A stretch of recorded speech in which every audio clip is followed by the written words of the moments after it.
Pasha Paro, Wide at 7. Thank you for tuning. The replay. Give me a second here.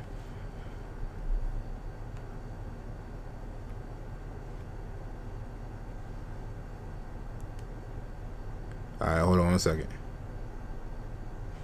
So, while I pull this up,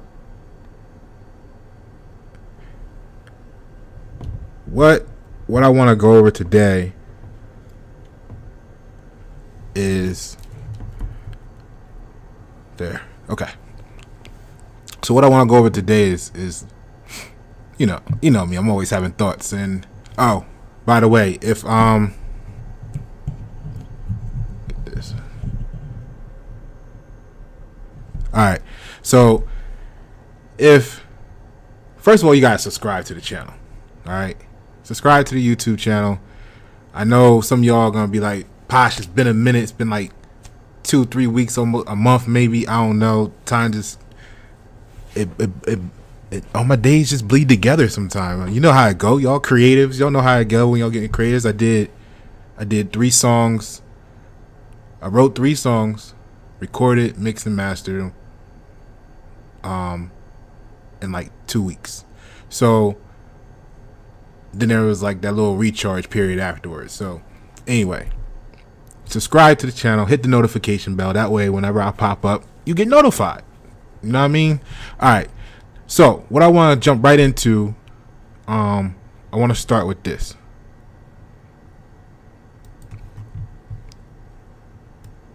It's so much bigger than money, though, Dave. It's so much bigger than money. Oh, no, it was bigger than money. But you know what? I watched one of these nature shows one time, and they were talking about how a bushman finds water when it's scarce. And they do what's called a salt trap. I didn't know this. Apparently baboons love salt. Okay. So they put a lump of salt in a hole, and they wait for the baboon. The baboon comes, sticks his hand in the hole, grabs the salt makes his hand bigger, and he's trapped. He can't get his hand out. Now, if he's smart, all he does is let go of the salt. Baboon doesn't want to let go of the salt. Then the bushman just comes, takes the baboon, throws him in the cage, and gives him all the salt he wants. And then the baboon gets thirsty. The bushman lets him out the cage.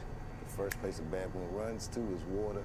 Bushman follows him, and they both drink to their fill. And in that analogy, I felt like the baboon. But I was smart enough to let go of the salt. Isn't that a great analogy? What an analogy! I know. He's very, very thoughtful and very, very smart. All right. So what happened is that was Dave Chappelle talking about, how he left the 50 mil on the table and everything, and people were calling him crazy and whatnot and all that stuff. So I had some conversations, and what I want to do today is I want to give you the definition of moral and morality and morale, since the 2 words are right next to each other. And we're gonna talk about that a little bit. I got some notes, and then I'm gonna read an article with you, and then we got one more clip from Dave Chappelle. All right, at the end, close it out for you. So let me get here. Let me get my. So here we go. Here's the etymology of the word moral to begin with. Okay, so it is about 1340, borrowed from Old French moral, and directly as learned, borrowing from Latin, more or less, right? Which is of morals or manners. Okay, so we got manners to make things more familiar. Now we got one's disposition, right? I thought from mos, okay, the mos, if that's how you say it, genitive of Maurice, if that's how you pronounce that. You see where I'm at here, right above the top, and that's one's disposition. And then in plural, it became customs, manners, morals. So when I saw the word disposition, I said, well, attitude, the etymology of the word attitude is position. So I said, well, what's the word let's get real familiar or reacquainted with exactly what dis means at the beginning of a word. All right, so you see what I got here, right? All right. So, Old Faithful. So dis, a prefix meaning opposite of, lack of, not, as in dishonest, not honest, right? Or lack of honesty, or opposite of honest, right? All right. So do the opposite of, as in disallow, okay? Like apart or away, as in discard. And then it gives you some other stuff. And it also tells you in Latin, dis became diff, dif, before f and di, right? So before most of the voiced consonants, but it's giving you the words that says these changes are reflected in the words taken from Latin as preserving in Latin forms such as differ, digest, dilute, divert. All right, so keep that in mind. Basically, the die in dilute and divert, digest, and defer or differ, if that's how we're going to keep rocking that, means the same thing, not lack of, right? So anyway, position, disposition, because attitude is position, so that meant like a lack of attitude. All right, the lack of attitude, or the attitude that you don't have, that you're not attitude, right? All right, so morals. And I was thinking about that because customs mourners, man, your lack of attitude, your lack of position. So I guess that's kind of like saying you either have a position on something, or you're in alignment with. If we keep it simple rule, right? So if we use the KISS rule and say, okay, you're either in alignment with, or you have position relative to. Okay? All right. So with that being said, and put on the table, let me get this over here. See, I took a couple of weeks off and I got to just get back into doing this. All right, so look, right? So with that on the table, you got plus I got my notes in a certain way today. Well, without any other excuses, because I'm just letting you know. I'm letting you know what this takes sometimes, because a lot, when stuff is free,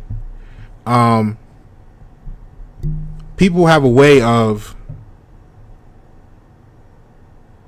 devaluing it. You know what I mean? They have a disposition of a lack of value of it. You see what I'm saying? But a lot of people are doing a lot of work, and because you get to receive it as free, you may not recognize the value that's being delivered. And I want to see people community wide, nationwide,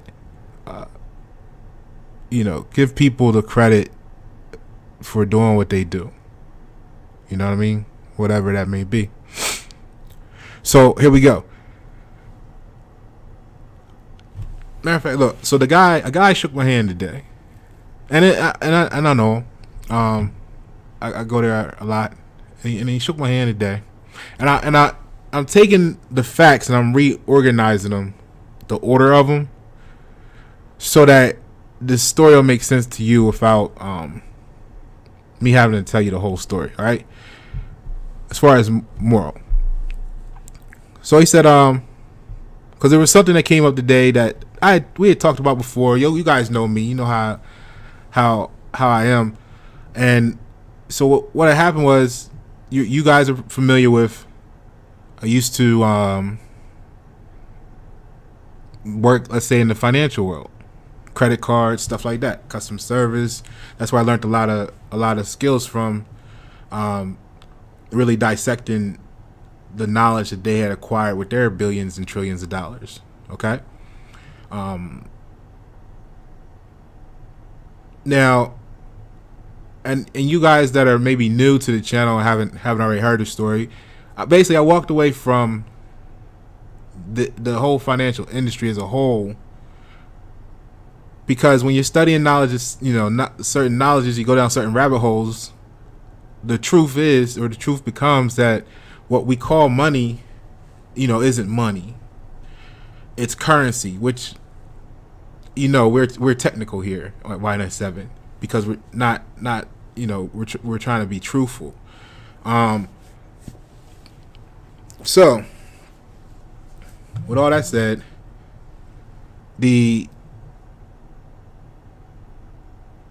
moved around a little bit, said I'll do some collections that, I can help people get out of the situation. Since the money's not real, I can help. You know what I'm saying? And you study a little more, you find out, well, let's say that if there's no money, then how is there any debt? Right? So whether you feel like I was confused or not, my epiphany moment was I can't really, no matter what position I play, what role I play in this pyramid, I would still be supporting that fantasy among people. So I elected to leave altogether. Walked away from at that time, at that age in life, what people would have said, you're doing pretty good for yourself situation, solely because it was no longer in alignment with what I know, not believe, but what I know as true. So anyway, the point of the matter, I had to give you that segment of history, because this will make sense now. So the guy said, hey, you walked away from a career working for the credit card companies and stuff and the whole financial system. He said you did that because you realized that even though, you tried switching it up, doing different things within it, you still realized that it wasn't for you. And the point that he made was, I'm a fan of getting confirmation with things. And the point that he made was they had a family member, or there was a family member of, let's say, someone close to him that lost their job because they refused to get the thing. You know what I mean? And they were a nurse. Okay? They're working in the medical world as a nurse. And when asked, how you feel about that, his statement was, if you don't believe in the medicine, not necessarily just that medicine, but that's my elaboration. Let me just give you the statement. He said, if you don't believe in the medicine, you shouldn't be one of the people benefiting from giving the medicine. Now, me being Pasha, I'd say that was wild. I really support that dude for that view, right? My guy. And thereafter, I took it of course, I went down the rabbit hole. Of course, I had to take it further to look at the infinity now of what I received. A lot, I like talking to people, because when you talk to them, this is what happens. Innovation, right? Inspiration. Now watch this, because I said, now you know what? That's what it meant to me when I did it. Absolutely, when I did it, right? And then how true is it for it to be said that way about what's happening in that situation right now?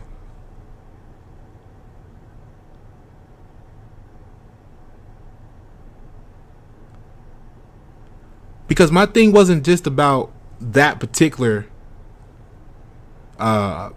thing, right? That particular thing. That's why I said the medicine, because all of it's connected, right? All of this is connected. Isn't this done? Isn't our medical and healthcare system totally different from like Eastern, what they call Eastern part of the world? Aren't the practices used totally different? Isn't the approach totally different? Isn't the destination of treatment totally different? Isn't the purpose different?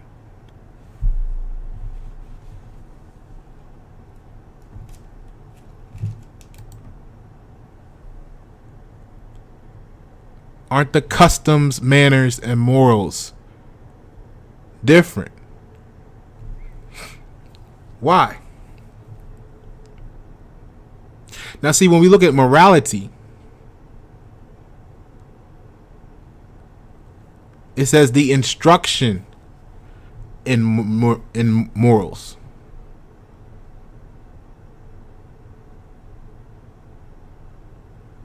So, our morality is our customs, it is our manners, it is our morals. It's the instruction on it. So where are we getting these instructions from?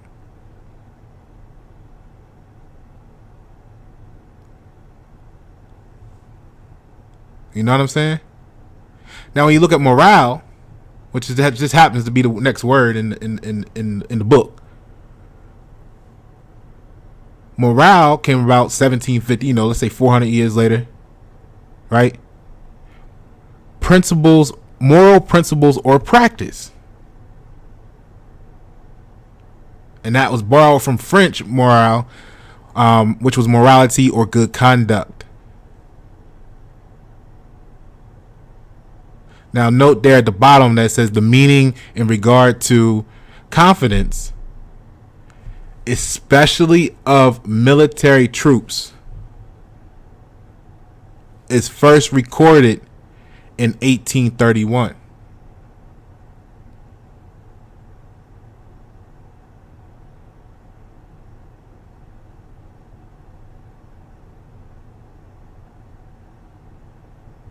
So that got me on to the rabbit hole. And I was like, you know what? Hold on. Let me put this over here. I think this might work better for me. Cool. All right. Where was that? That got me to thinking that, what would happen if tomorrow, right? Everybody wake up and all the schools are closed because the people that work there said, wait a minute, we've been selling fake history. Wait a minute, we've been selling improper English. And they decide to repossess their morals.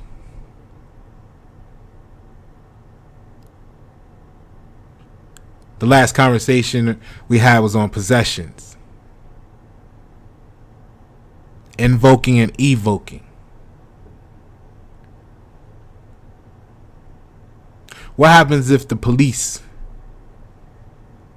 realize the same way they feel when a fellow officer gets shot at, killed? It's the same way the community feels when they lose one over what started off as a brake light traffic stop going wrong.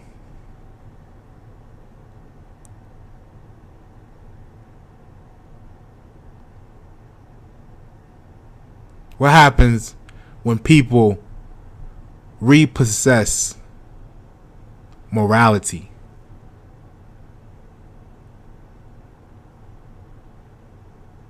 Because right now, we've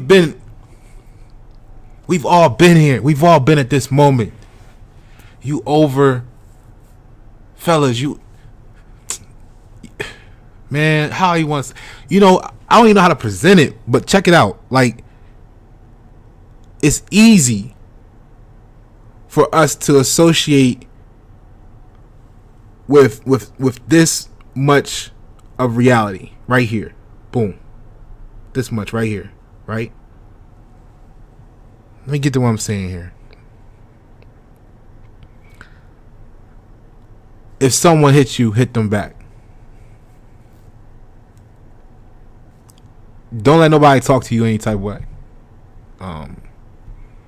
Except for your parents, right? Because we're the ones that are supposed to control you. So we need that gaslighting manipulation. You do that to everybody else but us. So I mean, how confusing is that shit, right? But when's the last time you saw someone say, "Hey, look, if someone does something nice for you, then this.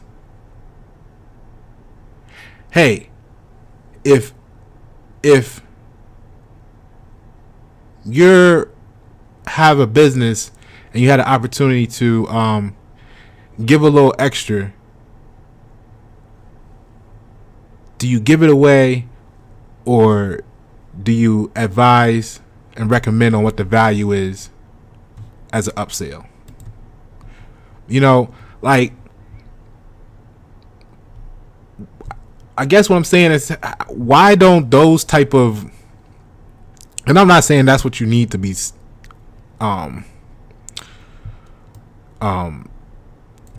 focusing on in the conversation at all, but what I am saying is, why isn't that those type of responses or comments generated just as luxurious from people's perspective as a whole?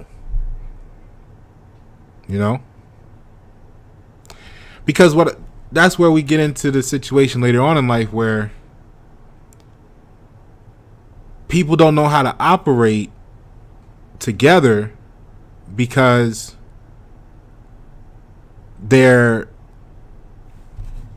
what part do we want to use? Their customs, manners, and morals are really acting as impasses. Look at the diversity of the crowd behind me. Look at the diversity of the people behind me.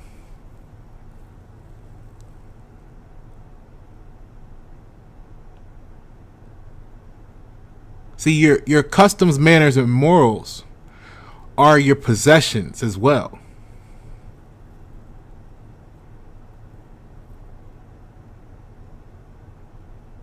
So what happens is you arrive somewhere and you stack all your belongings up, and now you can't see. What was the song, Lil Wayne? I can't see. So he can't see him because of money in the way, right? It's the same thing. So you come and you put all your morals in front of what's in front of you. You can't see the truth. People do sometimes.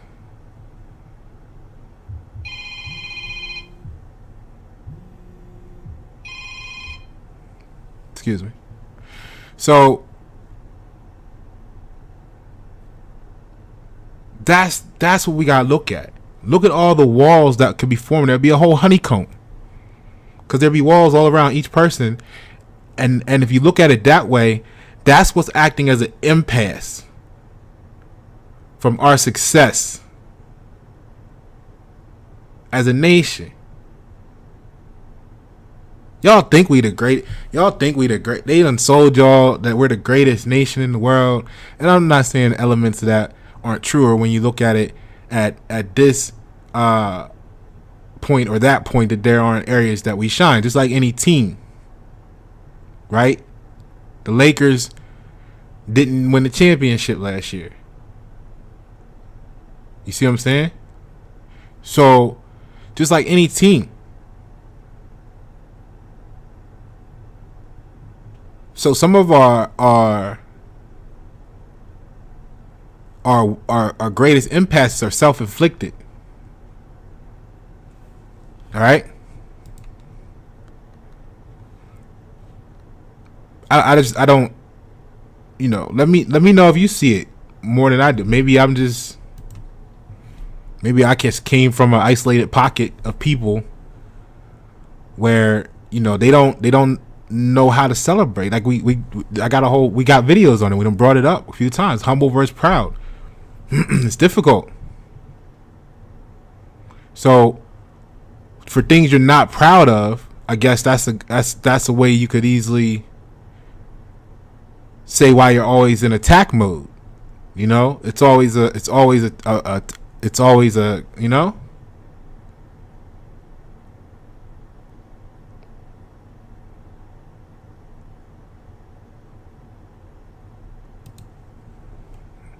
All right. So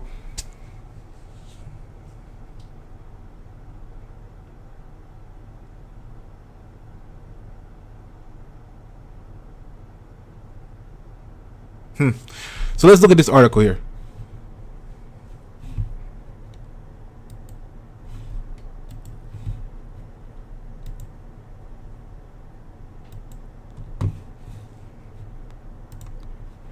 Right? Moral absence in everyday life. Okay, you see the author there. You see it was back in the day a while. And what I'm doing is I just grabbed the article to kind of grab some talking points from to go over what I'm talking about with you, so it makes sense. Right? So moral absence in everyday life. Why do people treat others with little empathy, from a child and partner abuse to buying products that pollute and destroy biodiversity? Immorality is rooted in the lack of moral presence with those whom thomes, right? That's that contraction of those whom, thomes. So with those whom your actions affect. And see, that's the thing. You're supposed to be able to be free to do what you want as long as it doesn't harm, others, right? So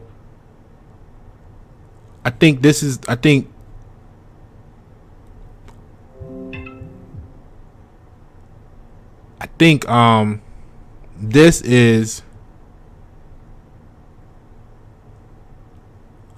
where there's an opportunity here where we use the word empathy, right? There is a desire for it to be sympathy instead.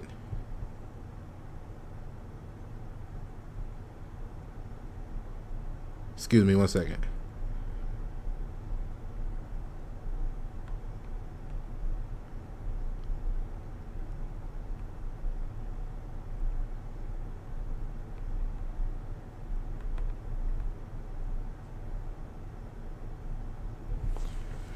So empathy and sympathy, and that comes from the use and desire and the addiction, I'll say it as such, to pacification. Okay, because people would rather be pacified nowadays. That's where you get the desire for sympathy when people are being empathetic, but it's not enough, and then the gaslighting, and then everything else comes in, and then, something wrong with you. It's never them, right? So look, from child and partner abuse, okay, all of that grand scheme of things, we talked about that. If you in a little bit, different types of abuse and stuff, just in the word abuse, go back and check out that video. To buying products, you can stop there and just say buying products, period. Okay. Add on the fact that pollute and destroy biodiversity. So what if your mindset is looked at as a biodiversity? What if your consciousness, what if your freedom of thoughts is looked at as a biodiversity? So then would measures to destroy free thought be a product that then is a destroying a biodiversity? Right? Is censorship really a violation in that regards, because it's destroying a biodiverse atmosphere. Shameless plug for this song. Check it out. It's dropping in October. So, all right. So look, right? Immorality is rooted in a lack of moral presence with those whom your actions affect, and that's key, because this person, right? Customs, manners. What was the other part? Customs, manners, morals, one's disposition. So their lack of attitude. And the reason why I brought that lack of attitude up, went down that fork in the road for you earlier, is because when it's something you don't like, that's when the gen pop will say, oh, they had an attitude about such and such. See, that's you're not in alignment. You're not in the same position. You have a disposition. It's not this point. It's somewhere else. You see what I mean? You don't agree. You somewhere else with it. You have a disposition. So you have a lack of attitude. And then I guess you could say in support, right?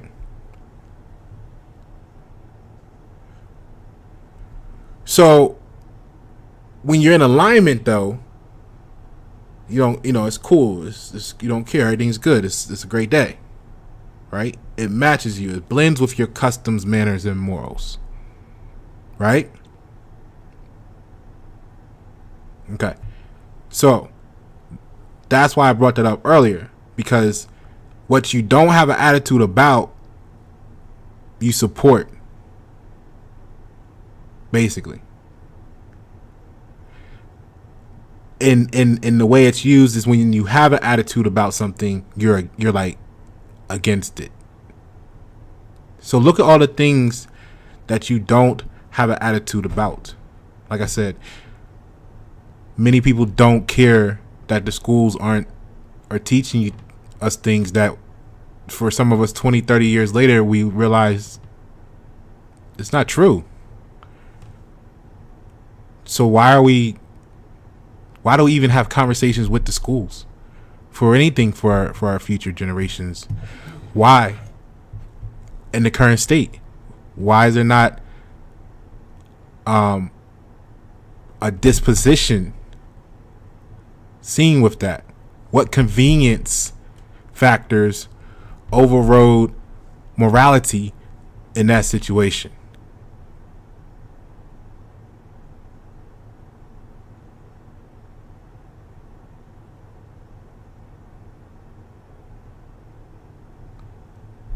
You see? That's why I had to get something to apply to everyday life.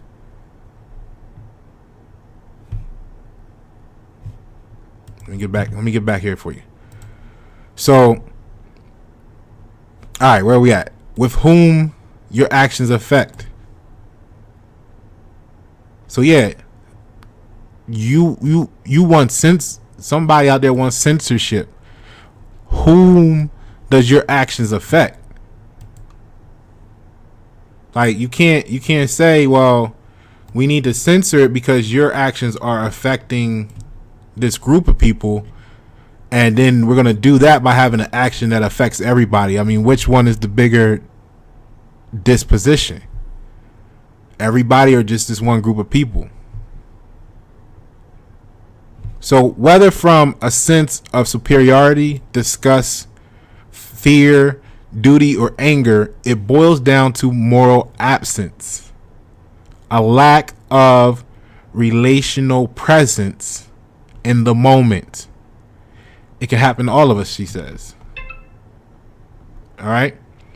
So moral presence means being emotionally present in the moment, not distracted. I got a video back in a couple years ago where I broke down tract, distract, and attraction. Dope. All right. So by personal fears or preoccupations. So it means being relationally attuned. See, you got to be in alignment or else you have that disposition. You're not either in position or you're dispositioned. Excuse me. And it says it's a egalitarian, and I had to make sure I knew what that meant. So I got the definition for you here. It's relating to or believing in the principle that all people are equal and deserve equal rights and opportunities.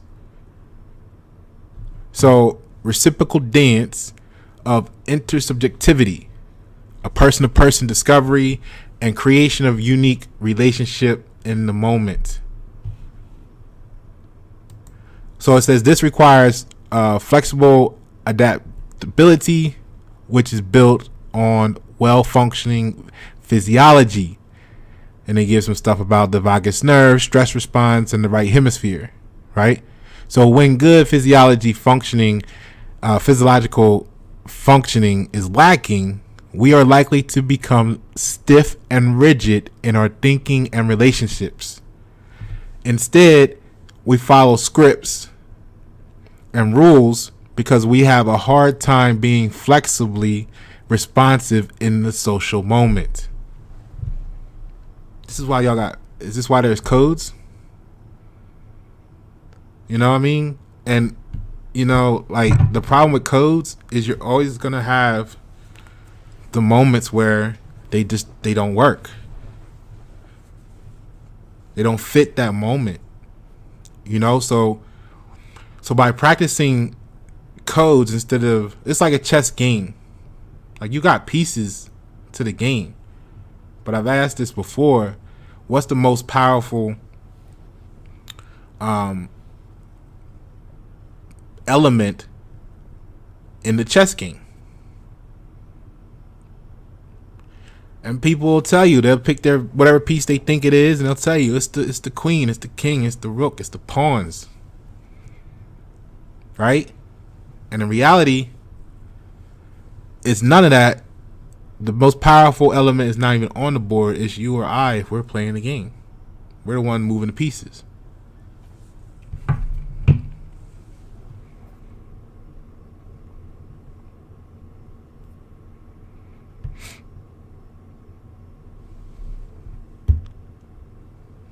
So again, that's possession.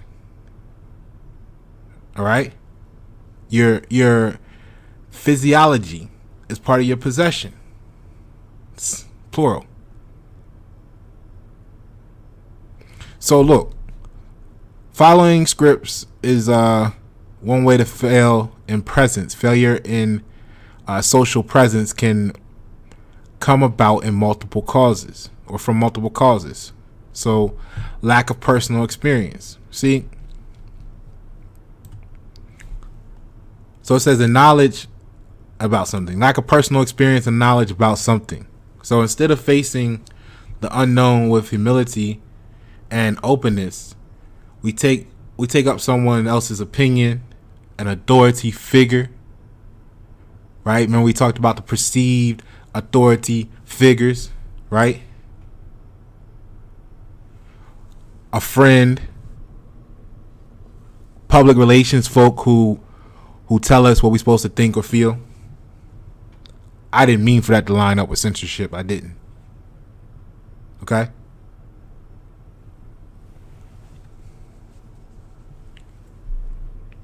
You know what I'm saying? So you don't have experience with the truth. If what we have to accept, because you closer to the most. Okay, what we gotta accept, and you know what? If you hear because you enjoy the forget it. So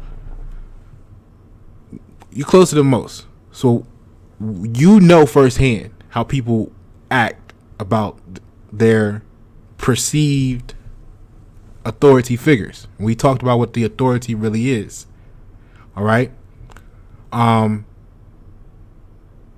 This is why ignorance is bliss. Okay. And that is what basically the success of being stuck in the actual first level of consciousness. Okay. So then you got past trauma. So that can lead us to ignore our feelings, deep intuitions, inner selves, basically, right?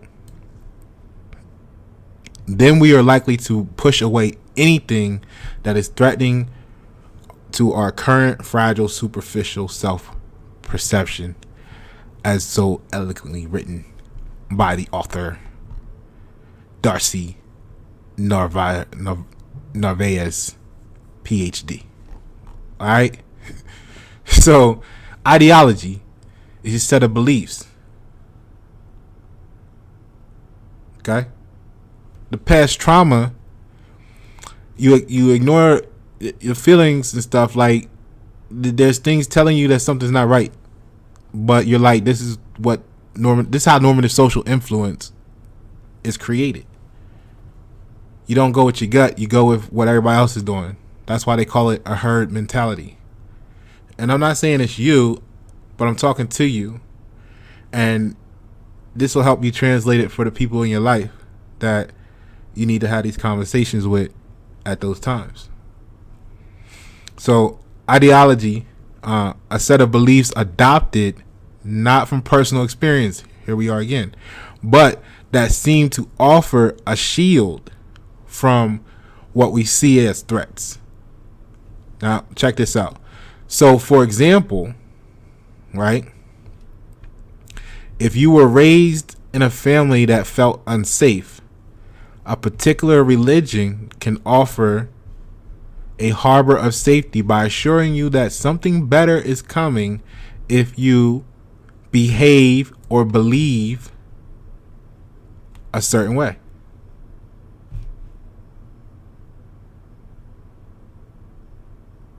Now, you know we're fans of equations here, so let's actually take and remove that from being those particular variables and substitute the set of beliefs and the outcomes with different variables, and you see how still ideology plays a role across the board.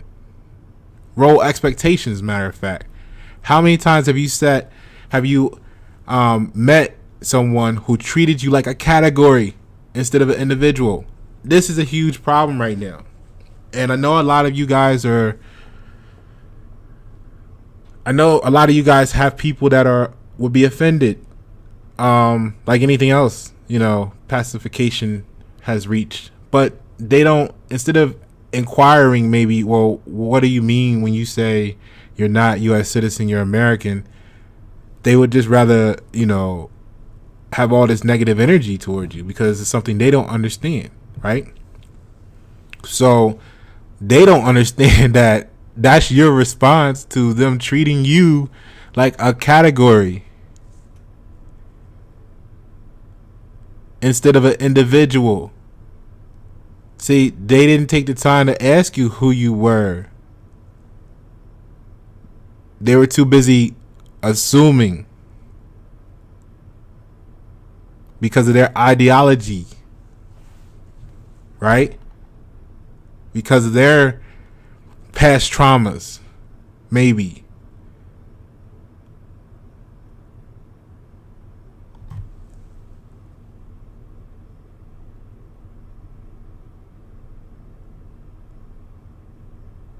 Right? Because their lack of personal experience with you and the truth. That you may not be who they think you are. That they may not be who they think they are. You know what I mean? So, with that being said, right? Where were we at? And this has happened to them, and many women with older males, they're saying countless times. And again, substitute the variables, where they were treating like a know-nothing youngster.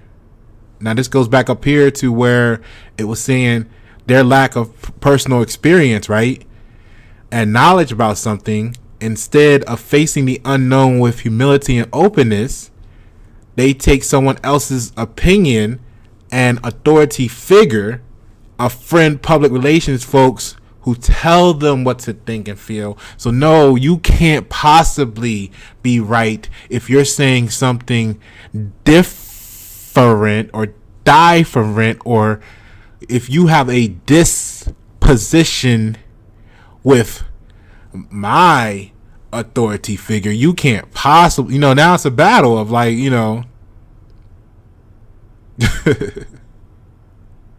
right? Friend, public relation folk who told me what to think. You can't possibly know what you're talking about if you're not been programmed like me.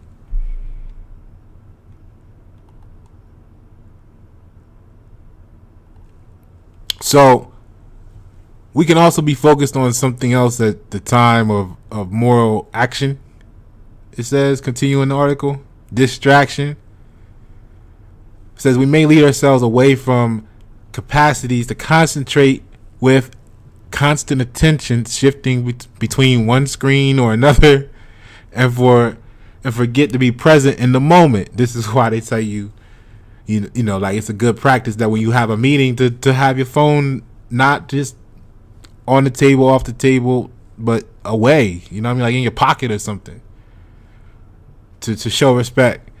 You guys that's been with the channel know I'm trying to figure out how to watch the comments. When there are comments. And do this, so I'm figuring it out. So that's why you see me tinkering with shit. Otherwise, it would be totally just me and you. I guess the next thing to do would be get another screen or something. So that'll work. But anyway, focus on an alternative goal. Boom. You can't serve two masters, they say. You know what I mean? And like I've talked about, this is the problem when you have people in relationships that their life purposes aren't aligned.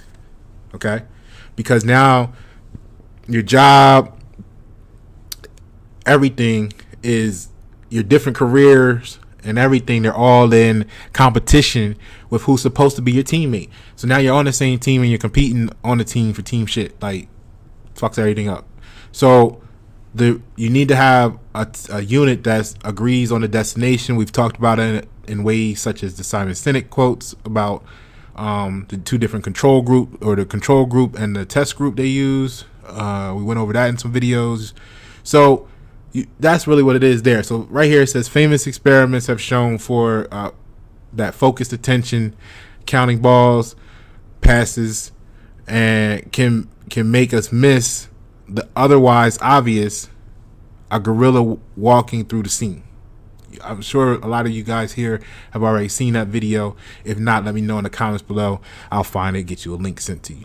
So we can also have a moral goal, right, that makes us insensitive to immediate needs of others around us.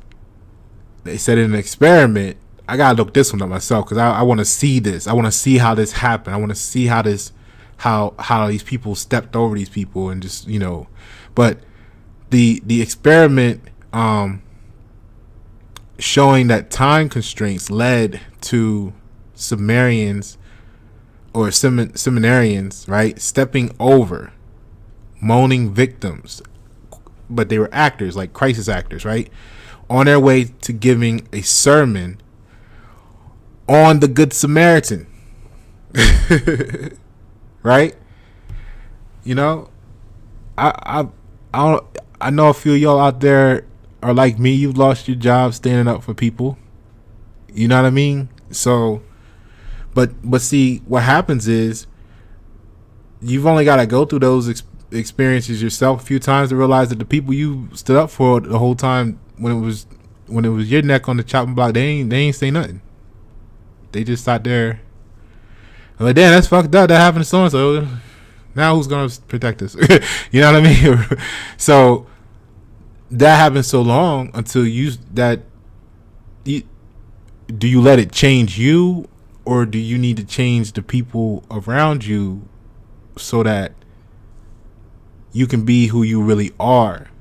You see what I mean? So that you can adhere to your morals, because you have those possessions for a reason. So distance, right? Distance. It says we can also be distant in decision making. Always a danger for immoral action.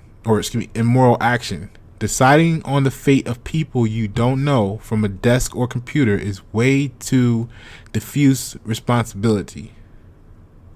I was just following orders. I like that they put this up here for clarity, because that means that it wasn't their choice. They were not, like the people nowadays, the military, for example, right? The way they're working now is the benefit of having drone technology. Okay, is now just the way the kids are sitting here playing Call of Duty at home. You could literally be in control of an avatar, so in real life, somewhere else that you may or may not even know. You know what I mean? You can fly an airplane and drop bombs from halfway around the world. That means you can do it without seeing the devastation you cause.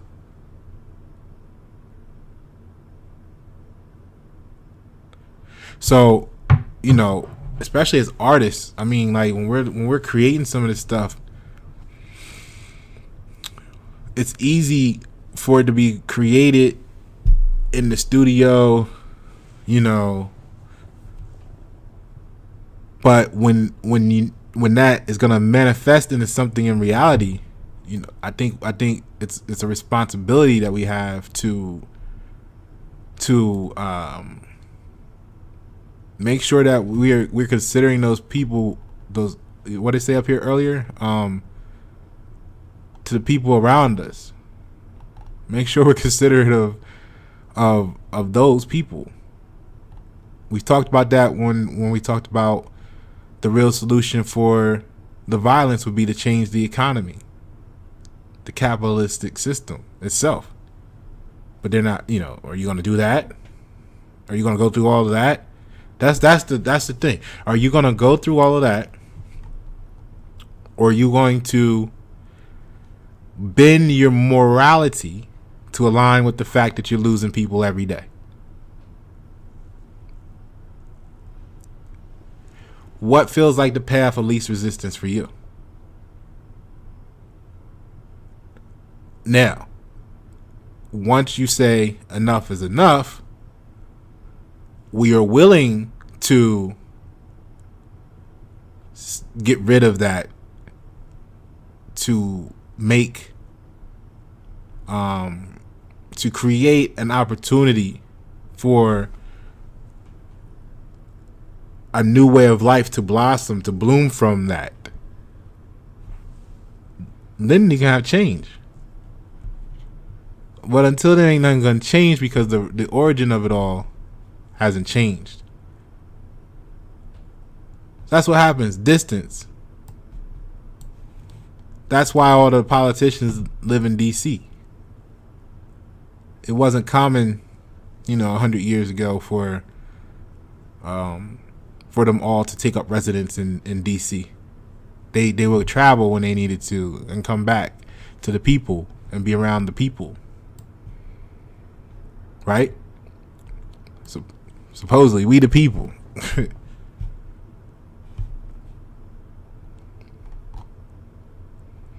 All right, so look, right, it goes on into a couple more things. As far as like the politician goes, that way they're disconnected from who they're saying they're representing.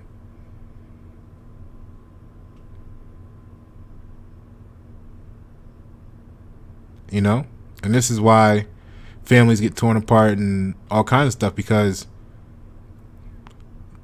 morals, customs, and everything is different. Destinations, goals, because your morals and the customs are different, your choices are going to be different. What you want to do for the family, community, country, state, nation, world is going to be different. It all, So there's no alignment. And without alignment, you don't have a bond. the instructions are different. All right, so check it out. So of course, sometimes following scripts, do to show respect, blah blah blah blah blah blah. But look, failure can happen in multiple contexts where we are led away from moral presence and from communing and imagining with one another. Right? For example, moral absence can occur in contexts like these: parenting, when parents told by so-called experts that they should not follow their intuitions, like I said earlier, about staying physically close to the baby and responding to the baby's signals, following the script of shutting out the baby's needs. There's been case studies that show that,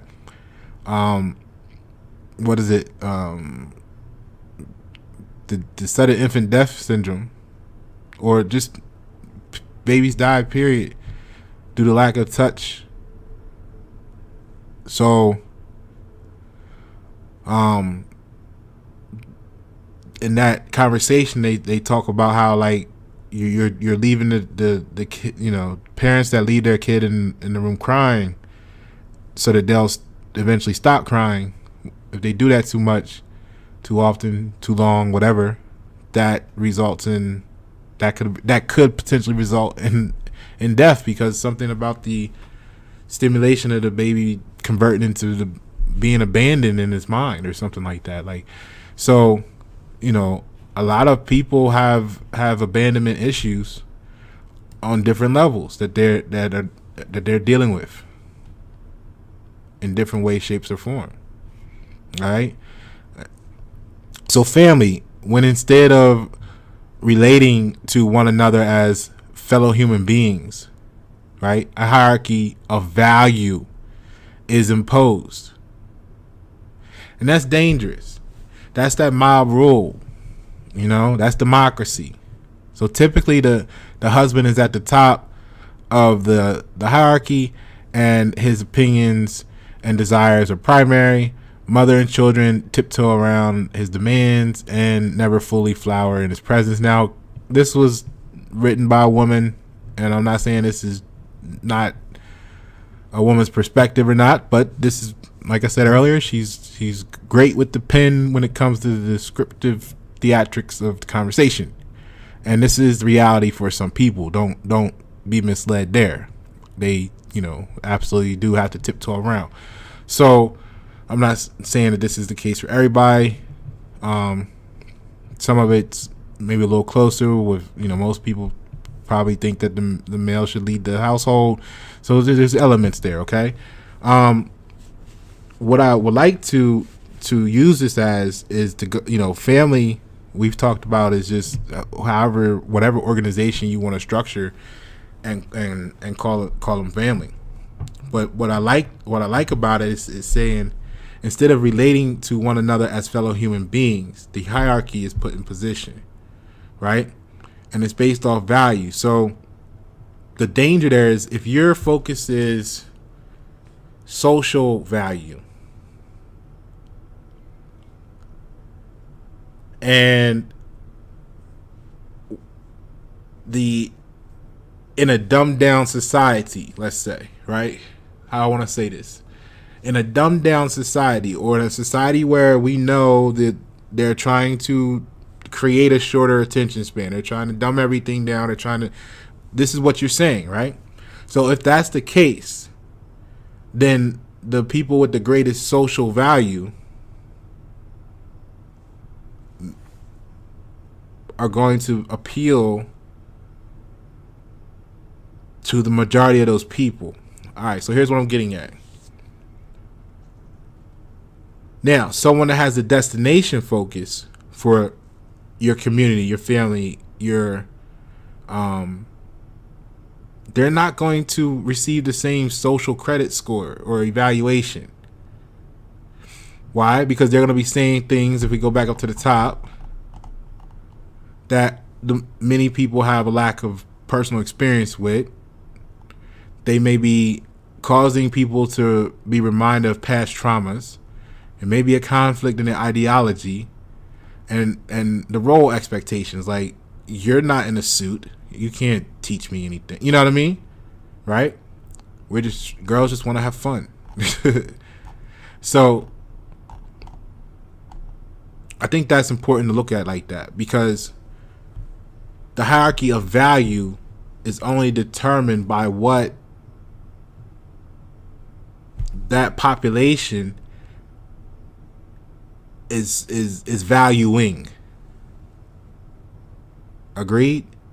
Family?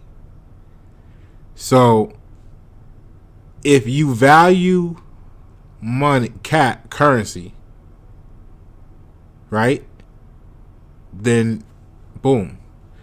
If you value actual family bonding, then boom. If you value asset acquisition for family lineage net worth, then bang, right? The thing is, they're all going to create different morals.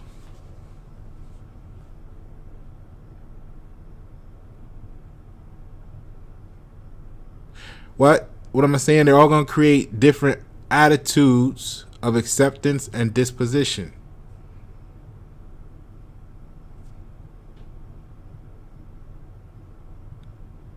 Now, if you value comedy, I mean, is that going to help? What are the, I should say it like this. What are the odds that will help you generate generational wealth? However, if you are focused on generational wealth and in the process enjoy comedy, you're going to get a different success. What are your possessions we talked about? Morality. Right? What are your instructions? Let me get that back on the thing.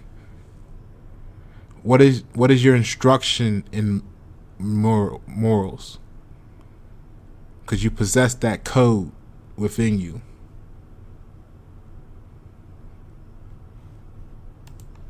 Politics. In state politics these days, outside groups are providing templates for legislation. Templates that impose multinational, and again, like I said, the theatrics of the pen, but this is all true. Very well said. So check this out. Templates that impose multinational interests or interest on local issues. Why? Because the multinational interests have bigger bank accounts. I'm sure that probably makes it easier. And they're levying local issues at the expense of the people. Why? Because the people's morals don't have instructions that say otherwise.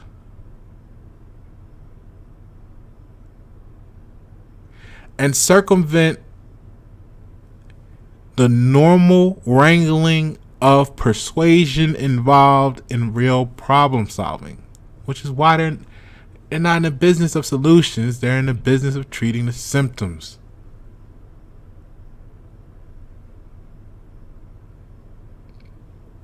Relation to the natural world is the last bullet point they have there. And it says, when we treat non-humans as things, as dead objects, we lack presence to them as agents with their own life purposes. Just gonna let you go with that one. You know what I'm saying? I think that's very well said. You know how we play words here. And then there's a couple more bullet points, and then boom. So, yeah, I mean, one of the biggest things that you possess is your morals, is our morals. And what we talked about in the video, me and Trish, is that if you're not careful, right? If you're not in possession of yourself, then someone or something else can be in possession of you. But it starts with morals, morality. I got a 5-minute video here from Dave Chappelle, and we'll close out with that.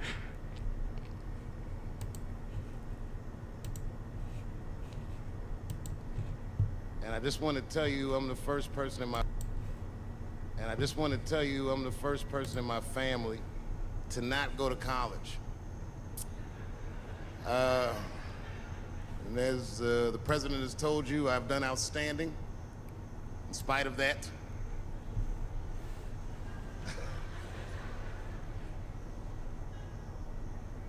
But one thing I did want to say, and one thing today just made me think about, for all the things that I've done, I'm most renowned for what I didn't do. I've made decisions in my career that a lot of people have called insane. 2004, that $50 million deal on the table, and in a crisis of conscience, flipped the table over and walked away. Went to South Africa. Everyone said I was running away from the money. That is not true. In fact, I still want that money.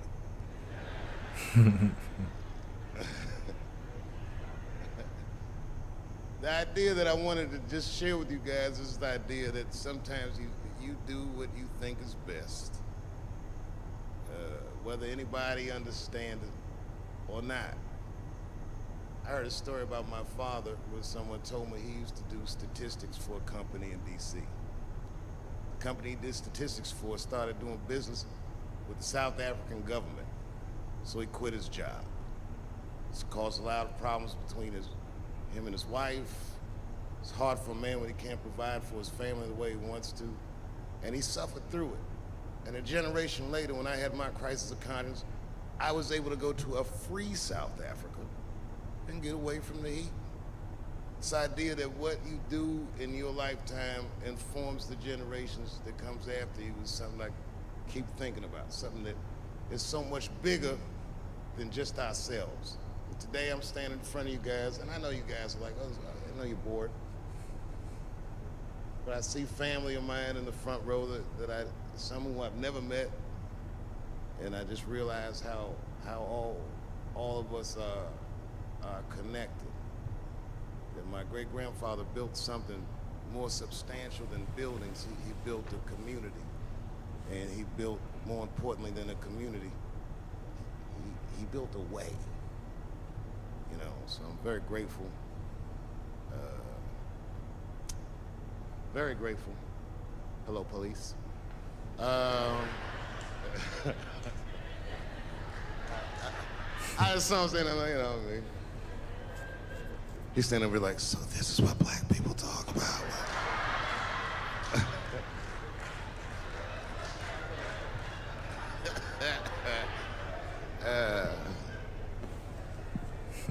I just want you guys to remember, you know, that right now there's this thing where ethics aren't what they used to be. This idea that people are trying to replace the ideas of good and bad with better or worse.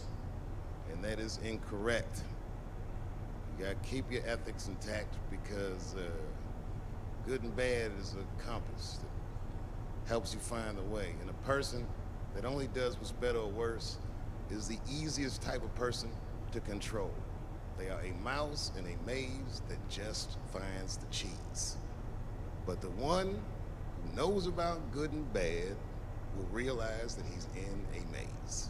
So, that being said, I just hope that all of you guys transcend whatever you see as your obstacles, and that you live outstanding lives, and that you stay connected to your communities because you have so much power there, and that you grow your communities and you diversify your communities, and that you don't let anybody tell you you can't or to be afraid. It's okay to be afraid because you can't be brave or courageous without fear. The idea of being courageous is that even though you're scared, you just do the right thing anyway. So in 2004, I walked away from $50 million, and in November, I made a deal for $60 million. So,